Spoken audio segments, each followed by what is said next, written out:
إنا بلوناهم كما بلونا أصحاب الجنة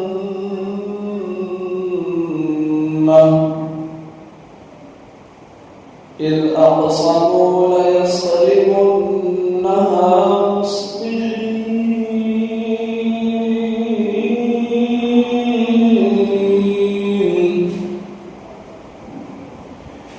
ولا يستثنون فطاف عليها طائف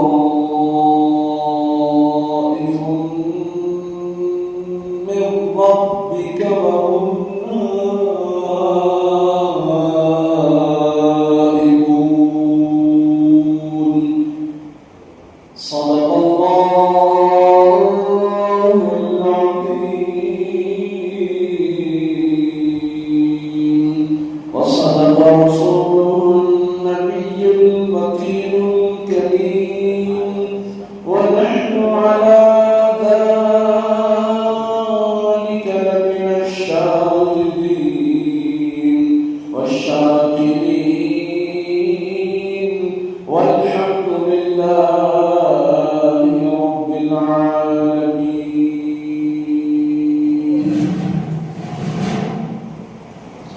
پیارے محترم اسلام بھائیوں، آئیے سب سے پہلے حضور اکرم نور مجسم شاہ بنی آدم رسول منتشر صلی اللہ علیہ وسلم کی بارگاہ میں عقیدت و محبت کے ساتھ میں اور آپ تمامی حضرات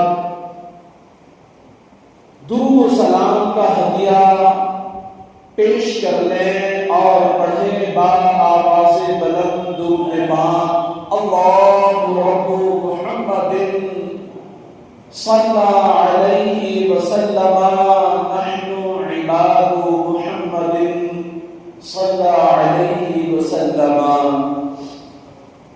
صلاة و سلاما علیک یا رسول اللہ صلی اللہ تعالی علیہ وسلم۔ اور مسلمانوں، ہم نے پارہ 29 سورہ قلم کی آیات چند آیات سننے کی سعادت حاصل کی۔ ان آیات میں ایک خوبصورت اور سبق آموز واقعہ بیان کیا گیا ہے، اور وہ واقعہ کیا ہے تو سنیں۔ علماء کرام ان آیات کی تفسیر میں فرماتے ہیں یمن کا ایک شہر ہے، نام ہے اس کا صنعاء۔ اس شہر کا رہنے والا ایک شخص بہت نیک اور سخی تھا۔ اس کے پاس ایک خوبصورت باغ تھا۔ اس شخص کی عادت تھی کہ باغ کے جتنے پھل خود بخود زمین پر گر جاتے، یہ فقیروں کو کہتا یہ سارے پھل تمہارے ہیں، اٹھا لو۔ جتنے بھی پھل خود بخود گرتے تو یہ کہتا فقیر سے کہ یہ سب تم اٹھا لو، تمہارا حق ہے۔ پھر جو خالص اس کا اپنا حصہ ہوتا اس میں سے بھی 10واں حصہ فقیروں کو دے دیا کرتا تھا۔ اس شخص کے 3 بیٹے تھے اور تینوں ہی کنجوس تھے۔ ہمارے جب وہ شخص کا انتقال ہوا تو بعد ان تینوں کے قبضے میں آیا۔ انہوں نے سوچا ہمارے والد اکیلے تھے، بڑی پراپرٹی کے مالک تھے، مال میں بھی بڑی برکت ہوا کرتی تھی، مال بھی بہت ہوتا تھا، اکیلے تھے، اتنے مال کا کیا کرتے، اتنی پراپرٹی کا کیا کرتے۔ وہ سوچنے لگے اکیلے تھے، وہ اتنی سخاوت کر لیا کرتے تھے، فقیروں کو اتنا مال دینے کے بعد بھی ان کے لیے کافی کچھ بچ جاتا تھا۔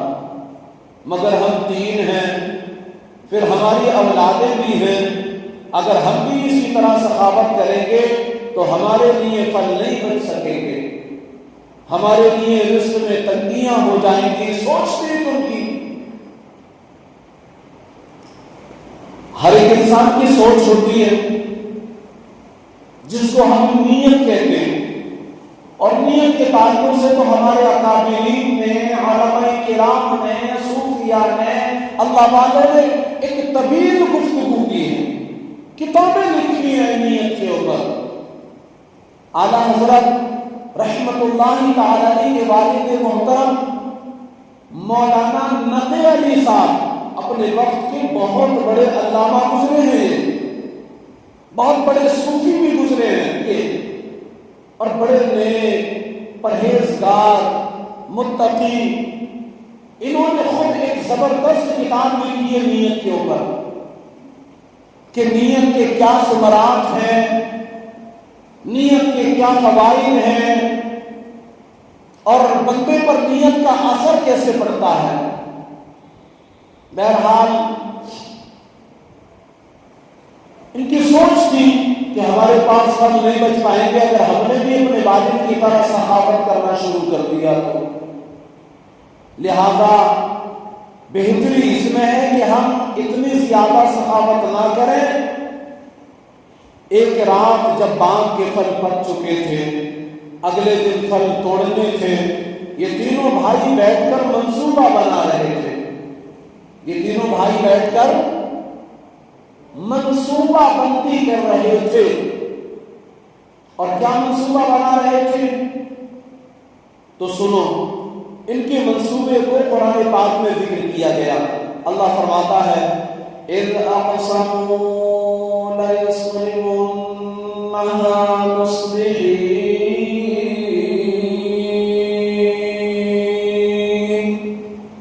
اللہ کا کلام کہتا ہے جب انہوں نے قسم کھائی ضرور صبح ہوتے اس باغ کو کاٹ لیں گے، یعنی انہوں نے آپس میں قسمیں کھائیں صبح اندھیرے لوگوں کے اٹھنے سے پہلے ہی باغ میں چل کر پھل توڑ لیں گے تاکہ فقیروں کو خبر نہ ہو اور نہ انہیں کچھ دینا پڑے۔ ان تینوں نے راتوں رات یہ منصوبہ بنایا، بڑے پرجوش تھے، کل ہم پھل توڑیں گے، مگر انہوں نے ایک غلطی کی۔ اول تو یہ کام ہی غلط کر رہے تھے، سخاوت سے منہ موڑ رہے تھے، کنجوسی کا مظاہرہ کر رہے تھے، اور کنجوسی کا نتیجہ ذلت ہی تو ہوتا ہے۔ کنجوسی کرنا اپنے آپ کو ذلت اور رسوائی میں ڈالنا ہوتا ہے۔ اس کے ساتھ ساتھ انہوں نے ایک اور غلطی بھی کی، انہوں نے خود پر بھروسہ کیا۔ انہوں نے، آج بھی تو لوگ یہی کرتے ہیں۔ اللہ فرماتا ہے وَلَا يَسْتَثْنُونَ،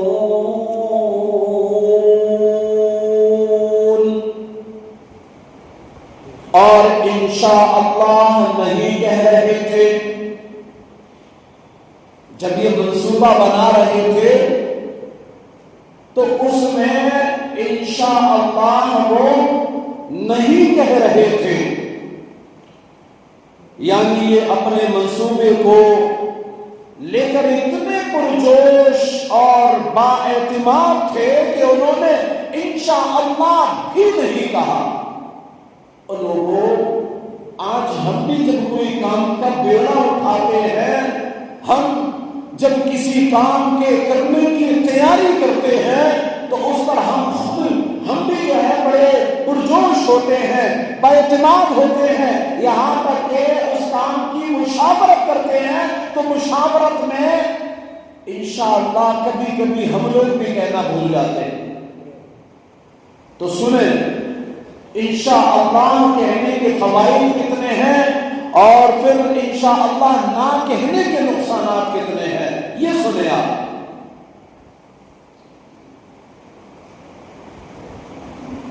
وہ لوگ انشاءاللہ نہیں کہہ رہے تھے، اپنے منصوبے پر بھروسہ کیا، صبح کو جلدی جلدی اٹھے، منہ اندھیرے ہی باغ کی طرف چل دیے۔ یعنی صبح کے اندھیرے لوگ سو رہے تھے اور یہ لوگ باغ کے پھل توڑنے کے لیے صبح ہی صبح چل پڑے تھے۔ راستے میں ایک دوسرے کو کہتے جا رہے تھے اللہ يدخلنها اليوم عليكم مسکین،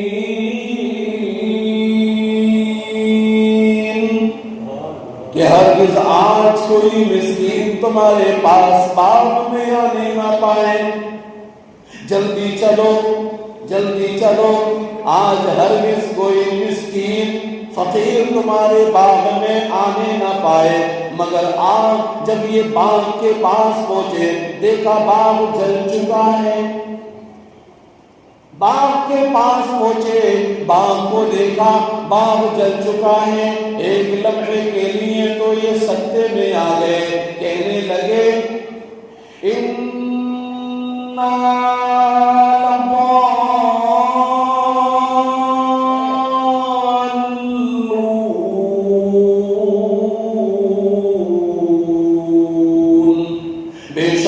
ضرور راستہ بھٹک گئے ہیں، رات کا اندھیرا ہے، زیادہ کچھ دکھائی بھی نہیں دیتا، راستے میں ہم جو چلے آ رہے تھے، شاید ہم راستہ بھٹک گئے ہیں۔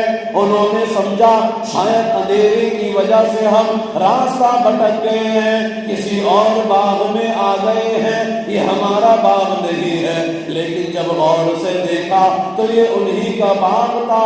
اب پکارے بل نحن محرومون، بلکہ ہم محروم ہو گئے ہیں، آپ تو برباد ہو گئے، ہم تو محروم رہ گئے۔ اس واقعے سے چند سبق ملتے ہیں ہمیں بھی۔ پہلے نمبر تو اس واقعے میں اللہ پاک کی قدرت کے متعلق سبق دیکھیے، ایسا بہت مرتبہ ہوتا ہے، بہت مرتبہ ہوتا ہے ایسا، ہم کچھ کرنا چاہ رہے ہوتے ہیں، توجہ ہے نا بات پہ، ہم منصوبہ بنا رہے ہوتے ہیں، پلاننگ کر رہے ہوتے ہیں، مشاورت ہو رہی ہوتی ہے، گھر والوں کے ساتھ میں میٹنگ کر رہے ہوتے ہیں، فلاں کام کرنا ہے، فلاں کام کا بیڑا اٹھانا ہے، اور جناب ہم جو چاہتے ہیں وہ نہیں ہوتا، ہوتا وہی ہے جو اللہ پاک چاہتا ہے، ہوتا وہی ہے جو ہمارا تمہارا ساری کائنات کا پالنہار حقیقی اللہ رب العالمین چاہتا ہے۔ میرا اللہ فرماتا ہے وَمَا تَشَاءُونَ إِلَّا أَن يَشَاءَ اللَّهُ رَبُّ الْعَالَمِينَ، اور تم کچھ نہیں چاہ سکتے مگر یہ کہ اللہ چاہے جو سارے جہانوں کا رب ہے۔ امام جعفر صادق فرماتے ہیں اپنے ارادوں کے ٹوٹنے سے میں نے اپنے رب کو پہچان لیا، اپنے ارادوں کے ٹوٹنے سے میں نے اپنے رب کو پہچان لیا، یعنی میں جو چاہتا ہوں وہ نہیں ہوتا، اس کا الٹ ہو جاتا ہے۔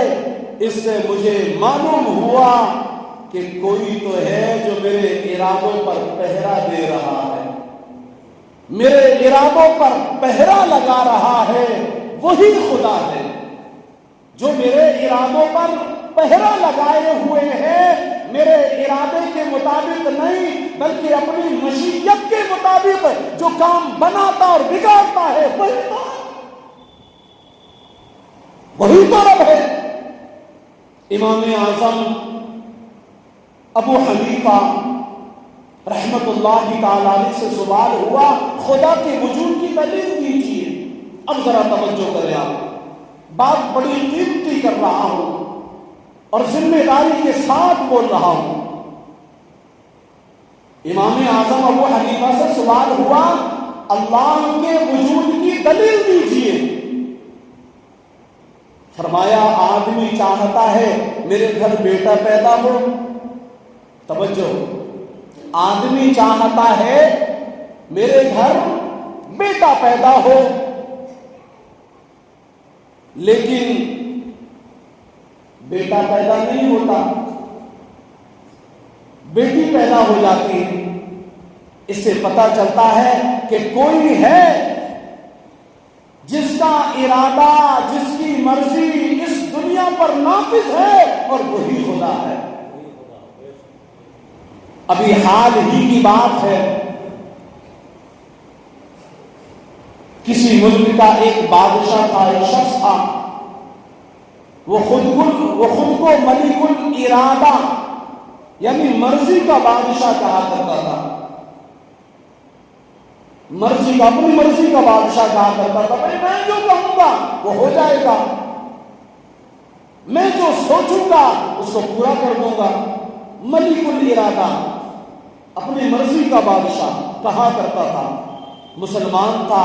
اللہ پاک اس کی بخشش فرمائے، بیچارے کو پھیپھڑوں کا کینسر ہوا اور عین جوانی کے عالم میں ہی دنیا سے رخصت ہو گیا۔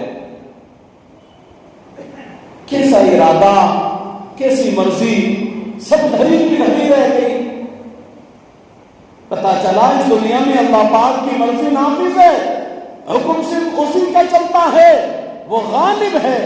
قرآن پاک میں میرا تمہارا ساری کائنات کا رب اللہ رب العالمین فرماتا ہے وَهُوَ الْقَاهِرُ فَوْقَ عِبَادِهِ، اور وہی اپنے بندوں پر غالب ہے۔ غرض ہمیں یہ بات اپنے ذہن میں بٹھا لینی چاہیے، اس دنیا میں مرضی صرف اللہ پاک کی چلتی ہے۔ اس لیے ہمیں چاہیے کہ طاقت، عہدے اور مال و دولت وغیرہ کے غرور میں نہ آیا کریں، اللہ پاک کے حضور سر جھکا کر رکھیں۔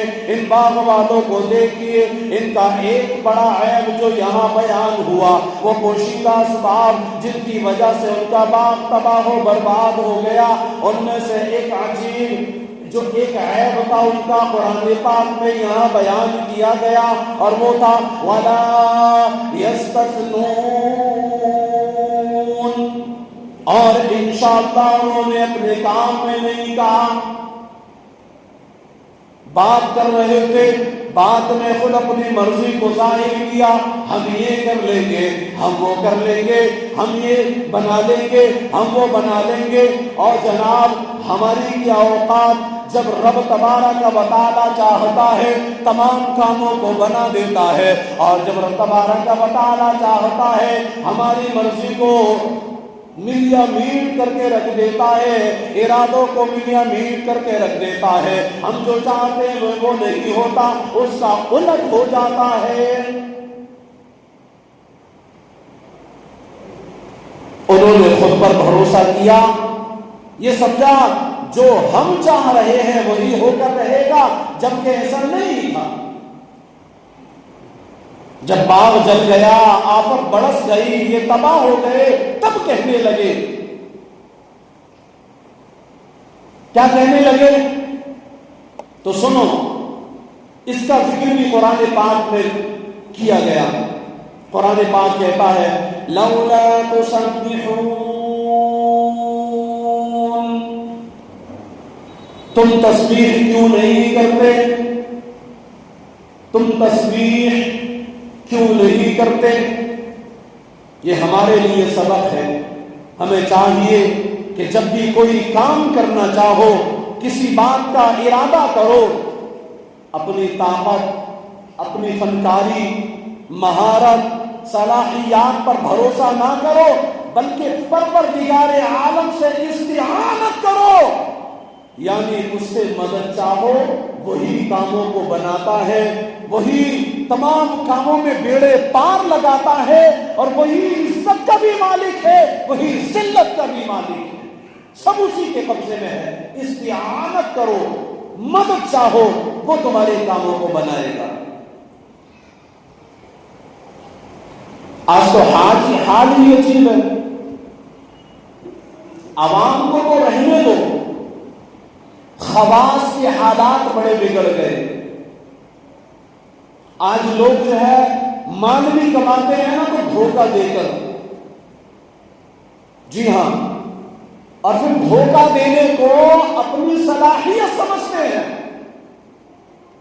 دھوکہ دینے کو اپنی فنکاری سمجھتے ہیں۔ کہ میں نے اس کو دھوکہ دیا، یہ میری فنکاری ہے، یہ فن ہے میرا کہ میں نے کسی کی جیب سے پیسہ نکال لیا۔ بھول جاتے ہیں وہ۔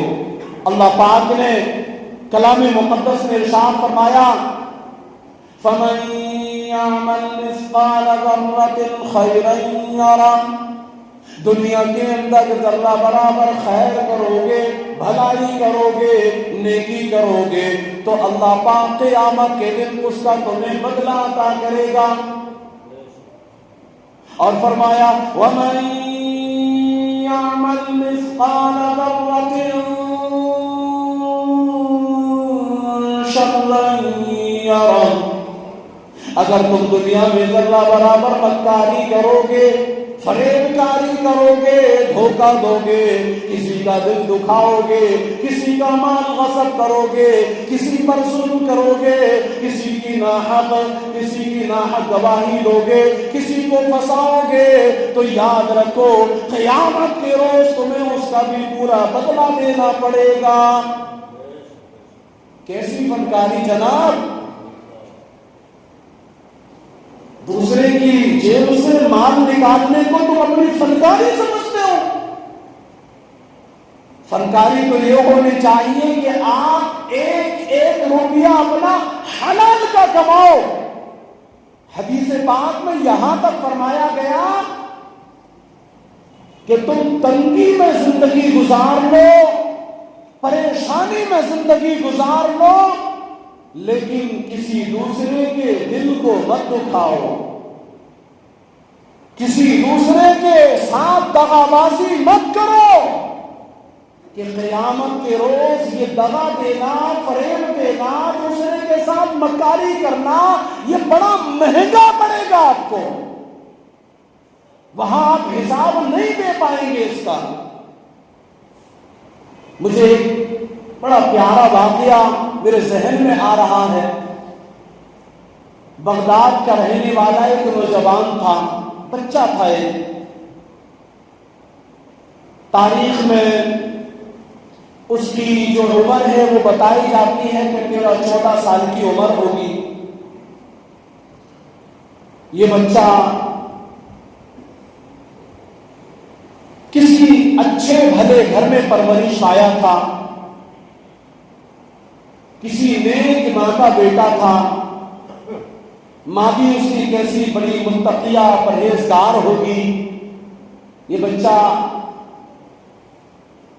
مزدور منڈی میں بیٹھا ہوا تھا، مزدوروں کی گیٹ میں بیٹھا ہوا تھا، لوگ وہاں آتے اور مزدوروں کو لے کر کے اپنے کام کاج کرواتے۔ یہ چھوٹا سا بچہ تھا، نوجوان تھا، نئی نئی جوانی تھی اس کی۔ ایک شخص آتا ہے، مزدوروں پر نظر ڈالتا ہے تو اس نے دیکھا ایک کم سے نوجوان بھی ہے، چھوٹی عمر کا نوجوان بھی ہے، مزدوری کرنے آیا ہے، جسم سے لاغر ہے، کمزور ہے، لیکن چہرے پر اس کے نیکی کا نور چمکتا ہے، چہرہ اس کا نیکی کے نور سے چمک دمک رہا ہے۔ اس نے اس نوجوان بچے کو اپنی طرف بلایا، پھر اس سے کہنے لگا کہ میرے گھر کا فلاں کام ہے، میں یہاں بازار آیا تھا، سودا خریدا تھا، زیادہ ہو گیا اور میں اس کو اکیلا لے جانے میں دقت پریشانی محسوس کرتا ہوں، کیا تم میرا یہ کام کرو گے کہ میرے گھر تک یہ میرا سودا پہنچوا دو؟ نوجوان سے اس شخص نے کہا، تو نوجوان نے کہا ٹھیک ہے، میں تمہارے ساتھ چلنے کے لیے تیار ہوں۔ بات طے ہو گئی کہ میں اس کے 3 دینار لوں گا اور تمہارا سودا تمہارے گھر تک پہنچا دوں گا۔ اب یہ بچہ نوجوان اس شخص کے، اس مالدار کے ساتھ اس کا سودا لے کر کے چل پڑتا ہے۔ تیز کی گرمی تھی، دوپہر کا وقت تھا، یہ اس کے ساتھ چلتا ہے، کئی گلیوں سے گزرا، شہر میں تھک گیا، اس مالدار شخص نے دیکھا کہ اس کے چہرے سے پسینہ ٹپک رہا ہے اور اس کا چہرہ بتا رہا ہے کہ یہ تھک چکا ہے. تو اس مالدار شخص نے کہا لاؤ میں تمہارا وزن تھوڑا ہلکا کر دوں. تو اس نے کہا نہیں جناب، میں نے تم سے اجرت طے کر لی ہے کہ میں اتنے پیسے لوں گا اور یہ مال تمہارے گھر تک پہنچا دوں گا، یہ سودا تمہارے گھر تک پہنچا دوں گا. لہذا اگر آپ نے میری مدد کی، اگر میری مدد کی تو پھر میں یہ مزدوری پوری نہیں لوں گا. لہذا آپ مجھے میری مزدوری میں کچھ کمی بیشی نہ ہونے دیں. جب اس مالدار شخص نے اس نوجوان کی یہ بات سنی، ہکا بکا رہ گیا، حیران رہ گیا. چھوٹا سا تو بچہ ہے اور بات کتنی پیاری کرتا ہے، بڑی اچھی تربیت پائی ہے اس نے. پھر وہ جو ہے اس کے گھر تک وہ سودا پہنچا دیتا ہے.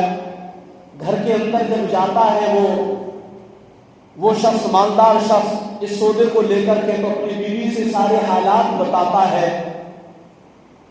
تو بیوی کہتی ہے اچھا اتنا نیک شخص ہے، اتنا نیک پرہیزگار ہے.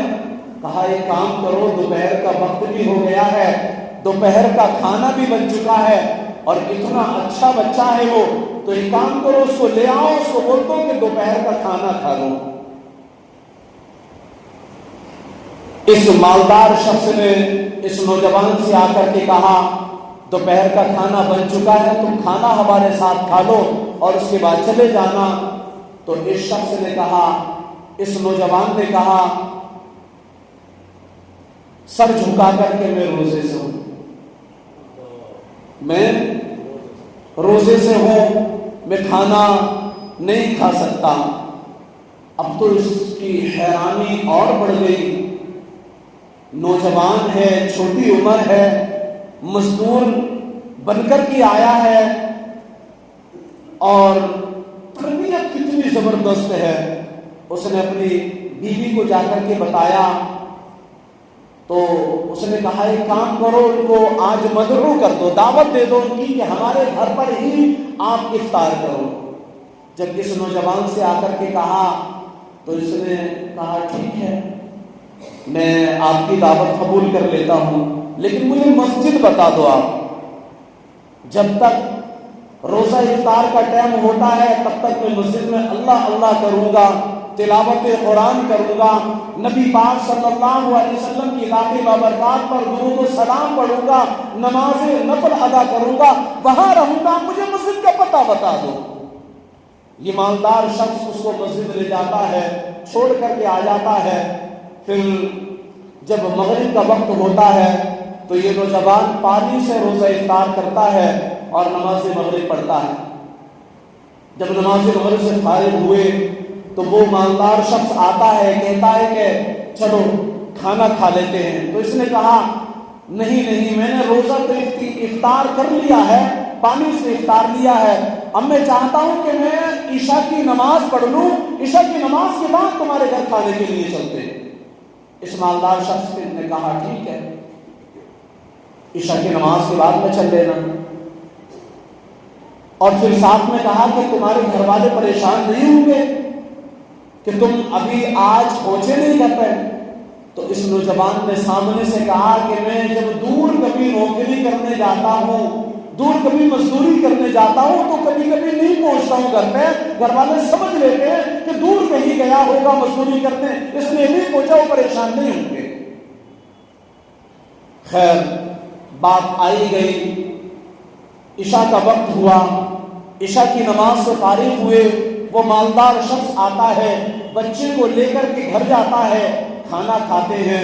پھر اس کو ایک گھر دے دیا جاتا ہے، ایک روم دے دیا جاتا ہے. اچھا یہ جو مالدار شخص تھا اس کی ایک بیٹی تھی، ایک ہی بیٹی تھی، اپاہج تھی بیچاری، چل نہیں سکتی تھی. آرزویں تھی، تمنائیں تھی کبھی ہماری بچی درست ہو جائے، شفا پا جائے، صحت یاب ہو جائے اور وہ بھی چلنے لگ جائے، ہم اپنی بچی کو پیروں پر چلتے ہوئے دیکھیں. یہ آرزو تھی ان والدین کی.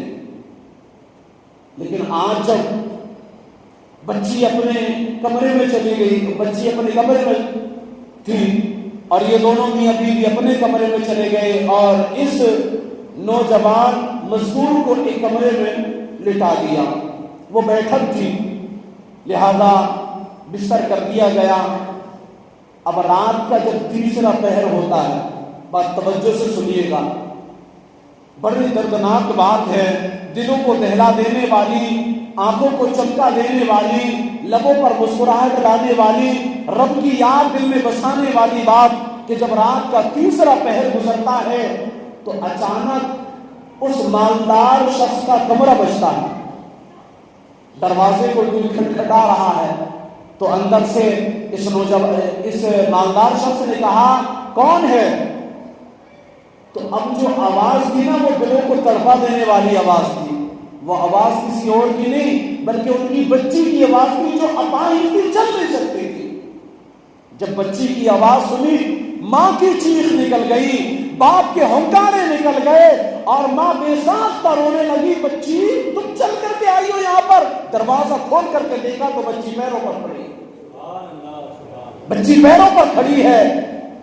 تو ماں باپ نے فوراً سینے سے لگا لیا، ہزاروں کی تار رونے لگے۔ پھر پوچھا اے میری بیٹی ذرا یہ تو بتاؤ یہ آج تمہارے ساتھ میں ہو کیسے گیا؟ تم شفا کیسے پا گئی؟ تم تو اپاہج تھی، تم چل نہیں سکتی تھی، اللہ نے اتنا بڑا کرم فرما دیا، یہ کیسے ہوا سب کچھ؟ تو سنو، وہ بچی کہتی ہے اے اماں جان، اے ابا جان، آپ بتا رہے تھے نا کہ آج ہمارے گھر پر جو ایک نوجوان مزدور آیا ہے مہمان بن کر کے، وہ بڑا نیک ہے، بڑا متقی ہے، بڑا پرہیزگار ہے، بڑی اچھی تربیت یافتہ بچہ ہے وہ۔ تو جب وہ ہمارے گھر پر آیا تو آج میں نے اپنے رب کی بارگاہ میں اپنے ہاتھوں کو پھیلا دیا تھا، اپنے دامن کو پھیلا دیا تھا، رب کی بارگاہ میں عرض کیا تھا مولا ہمارے گھر میں جو نیک بندہ آیا ہے، جو وہ نیک نوجوان ہے، اگر واقعی تیری بارگاہ میں مقبولیت کا درجہ رکھتا ہے، اگر واقعی تجھے وہ محبوب ہے، تیرا نیک بندہ ہے، تو اے اللہ ہم تجھے تیرے اس نیک بندے کا واسطہ دیتی ہیں، اے اللہ تو اس نیک بندے کے صدقے ہمیں شفا عطا فرما دے۔ اور پھر اے میری امی جان، میرے ہاتھ ابھی دعا کر کے نیچے نہ آئے تھے کہ اللہ نے ایسا کرم فرمایا کہ میری بیماری جاتی رہی اور میں اپنے آپ کو صحت مند محسوس کرنے لگی، یہاں تک کہ جب میں نے کوشش کی کھڑے ہونے کی تو میں کھڑی ہو گئی، اور پھر میں نے دیکھا کہ میں چلوں تو آرام سے چل رہی تھی، اور پھر میں نے شکرانے کی نماز ادا کی، رب کی بارگاہ میں پھر گڑ گڑائی، روئی، اور اس کے بعد میں پھر میں آپ کے دروازے پر آ گئی کہ اٹھ جائے تہجد کی نماز ادا کر لیں۔ تو پتہ چلا کہ یہ حلال روزی کمانا، حلال لقمے اپنے گھر والوں کو کھلانا، اپنے آپ کھلانا، یہ بڑا برکتوں کا باعث ہے، اور یہ رب کی مقبولیت، رب کی بارگاہ میں مقبولیت دلانے والا بہت بڑا عمل ہے۔ ہم اپنے آپ کو اسمارٹ نہ سمجھیں، ہم اپنے آپ کو کسی کو دھوکہ دے کر یہ نہ سمجھیں ہمارا فن ہے یہ، بلکہ یہ فن نہیں آپ کا، یہ تو قیامت کے دن تمہیں پھنسانے کا سامان ہے، کہ جن کی آج آپ حرام کما کر کے پرورش کر رہے ہو، حرام کمائی سے جن کے کپڑے بناتے ہو، حرام کمائی سے جن کی تمنائیں پوری کرتے ہو، حرام کمائی سے جن کے لیے ایئر کنڈیشن مکانات بناتے ہو، جن کے لیے کھانے کا سامان کرتے ہو، جن کے لیے آپ ٹورسٹ کرتے ہو، جگہ جگہ خوبصورت جگہوں پر گھماتے ہو، ان حرام کمائیوں سے جب قیامت کا دن ہوگا اور نفسی نفسی کا عالم ہوگا، جب کوئی کسی کا پرسان حال نہ ہوگا، ماں بیٹی سے، باپ بیٹے سے بھاگ رہا ہوگا، ہر کسی کو اپنے اعمال کی فکر ہوگی، ہر کوئی اپنے اعمال کی وجہ سے ندامت سے سر جھکائے ہوگا، اس وقت میں رب تبارک و تعالیٰ کی بارگاہ میں یہی لوگ آئیں گے، یہی گھر والے آئیں گے، کہیں گے مولا مولا اے پاک پروردگار، اس نے ہمیں دنیا میں رہ کر حرام کمائی کما کر کے دھوکہ دیا تھا، ہمارے پیٹ بھرے تھے، حرام کمائی سے ہمیں مکانات بنوائے، حرام کمائی سے ہمیں کپڑے پہنائے۔ اے مولا، اس نے ہمارے ساتھ دھوکہ کیا، آج ہمیں انصاف چاہیے، آج ہمیں انصاف چاہیے۔ آج تم حرام کمائی میں ملوث ہونا، قیامت کے روز ہی گھر والے ہی تمہارا دامن سب سے پہلے پکڑیں گے، پھر کیا ہوگا؟ رب فیصلہ فرمائے گا کہ ان جو حرام کمائی کمانے والا گھر کا سب سے بڑا ذمہ دار شخص ہوگا تو اس کی نیکیاں ان گھر والوں کو دے دی جائیں گی، اور اگر نیکیاں ختم ہو گئیں تو ان گھر والوں کی گناہ اس پر لاد دیے جائیں گے، اور فرشتوں کو حکم ہوگا کہ اس کو منہ کے بل گھسیٹ کر جہنم میں ڈال دو۔ کیا بنے گا اس وقت میں؟ ہوش میں آ جائیں، اس دھوکہ دہی کو، اس فریب کاری کو، اس مکاری و عیاری کو، اس وعدہ خلافی کو اپنا آپ اسمارٹ نہ سمجھیں، ہنر نہ سمجھیں، بلکہ اپنے آپ کو دھوکہ دینا ہے۔ اس دھوکے سے باہر آئیں اور حلال رزق کمانے کی کوشش کریں۔ دنیا چند روزہ ہے، آج تھوڑی آپ مصیبتیں بھی اٹھا لیں گے، پریشانیاں بھی اٹھا لیں گے، تو یہ آپ کے لیے یہ دنیا چند روزہ دنیا میں ہی ہے، پھر آخر آپ کو مرنا ہے، رب کے حضور حاضر ہونا ہے۔ اس وقت کی شرمندگی سے بچنے کے لیے پریشانیاں اٹھا لیں آج، لیکن حرام روزی سے اپنے آپ کو بچائے رکھیں، اور پھر خوش اسلوبی سے بھی کہ میں تو بڑا پرہیزگار ہوں۔ آج تو عالم لوگ اپنے آپ کو اس بات سمجھتے ہیں کہ ہم بڑے پرہیزگار ہیں، ہم سے بڑا تو کوئی ہے ہی نہیں۔ تو یہ جو غرور ہے، تکبر ہے، شیطان کا بھی نہیں چلا۔ شیطان بھی تو بہت بڑا عالم تھا، لیکن اس کی علمیت نے اس کو بچایا۔ بہت بڑا عابد بھی تھا، اس کی عبادت نے اس کو بچایا نہیں بچایا۔ روایت میں آتا کہ 600 کروڑ برس تک شیطان عبادت کرتا رہا، اور تاریخ میں یہاں تک بتایا کہ اگر اس کے سجدوں کو روئے زمین پر پھیلا دیا جائے تو رائی کا دانہ رکھنے کے لیے جگہ نہ ملے۔ اتنے اس نے سجدے کیے، لیکن کیا اس کے سجدوں نے اس کو بچایا؟ نہیں بچایا۔ تو پیارے پتہ چلا کہ عالم ہونے کے ساتھ ساتھ ادب ملحوظ خاطر رکھنا یہ بہت بڑی چیز ہے۔ گھر چلانے کے لیے حلال رزق خود کھانا، گھر والوں کو کھلانا، یہ بہت بڑی سعادت مندی کی بات ہے۔ اللہ پاک ایسا کرم فرمائے کہ میری بات آپ کے ذہن میں اتر جائے اور ہم سب کو اس پر عمل کرنے کی توفیق عطا فرمائے۔ آمین بجاہ النبی الامین وما علینا الا البلاغ المبین۔ السلام علیکم۔